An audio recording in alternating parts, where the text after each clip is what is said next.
Deathclaw Girl here, and welcome to my gamer recipes.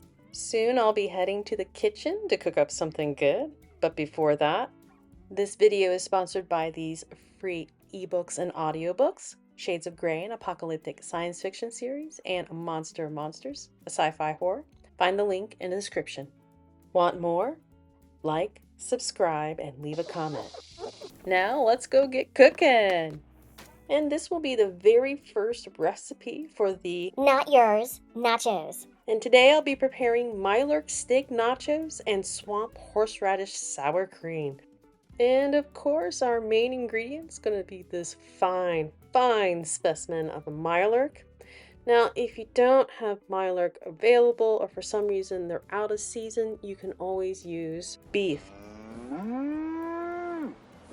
Okay, stop chewing on my ear.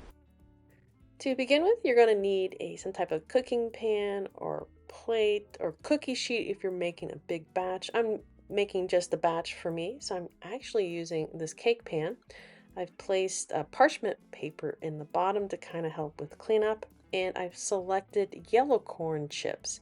To me, yellow corn tastes a lot better than white corn just because it has more of a corn taste. Next, you're going to add the MIRELURK steak or beef, whichever you have. And as you can see, mine is kind of rare, but it's going to cook some more, so that's not going to matter. Next, top the steak with some cheese. I've done a little bit of Colby and cheddar here.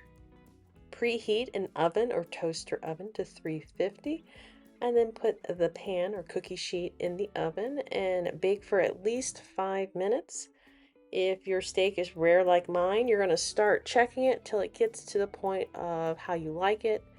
As you saw in the earlier picture, my steak was actually already somewhat cooked. Don't use raw meat, always use at least somewhat cooked meat in any of your nachos. Now, if you want to know how I actually cook my steaks, prepping them ahead of time, throw it in the comments. I'll make a video just how I prep steaks. I throw a lot of them in the freezer just so they're ready to go for meals. It just makes it a lot easier. You could also always use the pre-cooked steaks and the pre-cooked fajita steak that you find like at Walmart if you do follow the cooking instructions on that bag.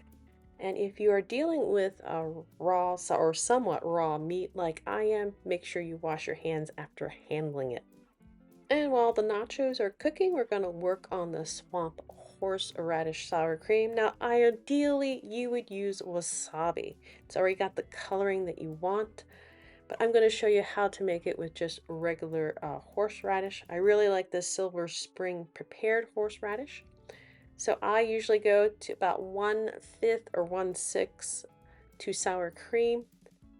That way, if it's not hot enough for you, you can always add more, but it's harder to take away. But if you do get too much in it, you just add a little bit more sour cream. Next, add a little bit of pepper and then go ahead and stir either the wasabi or the horseradish into your sour cream. Get it to how hot you want it, and then after that, you're going to add, if you're not using the wasabi, 5 drops food dye. So make sure to do the dye as the last thing. Now you can do straight green or you can do a little green with yellow depending on what kind of greenish looking swamp horseradish coloring you're wanting. And if 5 drops are enough, just keep adding it 2 at a time. And if you're using the prepared wasabi, it's already got green in it. I believe straight up wasabi is white, just like regular horseradish if you buy it in just the powder form. And this is what the sour cream will look like. Now mine looks more like a mint color. I could have added a little bit more yellow to kind of get more of a swampish coloring to it. It's really up to you. Now the wasabi green is a darker green, so you maybe want to add yellow to it, but I would just leave the wasabi as it is, unless of course it's not getting enough green into the sour cream. Now, of course, you can always pair this with a salsa. I really like the deli styles that most grocery stores have, including Walmart. They have a cilantro one that I really like that's fresh. So it's in the refrigerated area of the deli. If you have any questions about this recipe or if I didn't cover something, go ahead and throw it in the comments.